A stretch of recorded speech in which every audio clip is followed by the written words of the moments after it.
দেখো দেখো, আপু আর দিয়া কিসের পেছনে ছুটছে।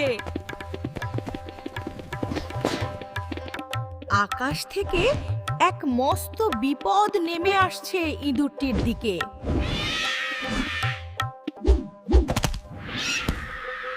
ইঁদুরটি ভয় না পেয়ে একটা কাঠি তুলে নিল। ইঁদুরটি দৌড়ে পালাচ্ছে। চলো দেখিও কোথায় যায়। ইঁদুরটি ওই অন্ধকার ঘরের ভেতর ঢুকে গেল।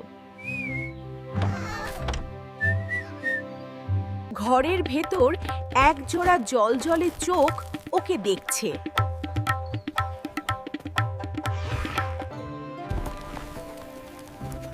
ইঁদুরটি হঠাৎ একটা ভারী লোহার চাবির সামনে থামলো।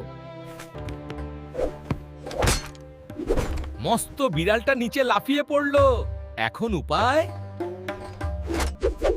একদম অল্পের জন্য ইঁদুরটি বেঁচে গেল। আপু আর দিয়া বিড়ালটিকে অন্যদিকে ভোলাতে চাইল। ইঁদুরটি চাবিটা নিয়ে পেছনের গর্তের দিকে এগোচ্ছে। ওরা সবাই এখন বাগানের ভেতর দিয়ে যাচ্ছে। খাঁচার দরজা খুলে গেল, কাঠবিড়ালি ছানাটি মুক্ত।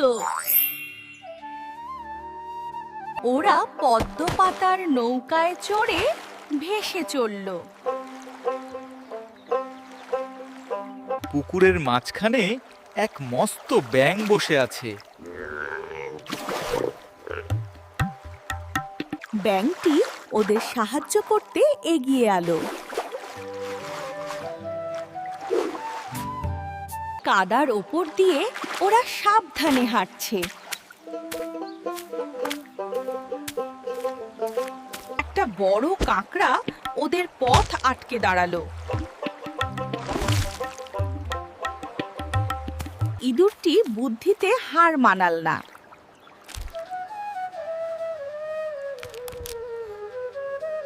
ওরা আবার সেই বড় বটগাছটার দিকে ফিরে যাচ্ছে।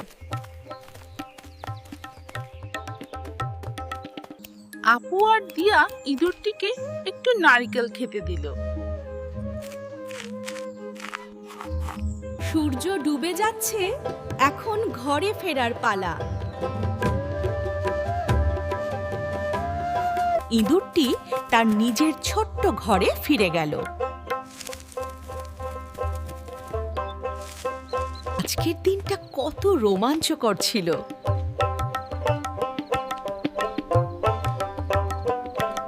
মনে রাখবে সোনামণিরা, আকার যাই হোক না কেন, সাহস আর বুদ্ধি থাকলে যে কেউ বড় বড় বিপদ জয় করতে পারে।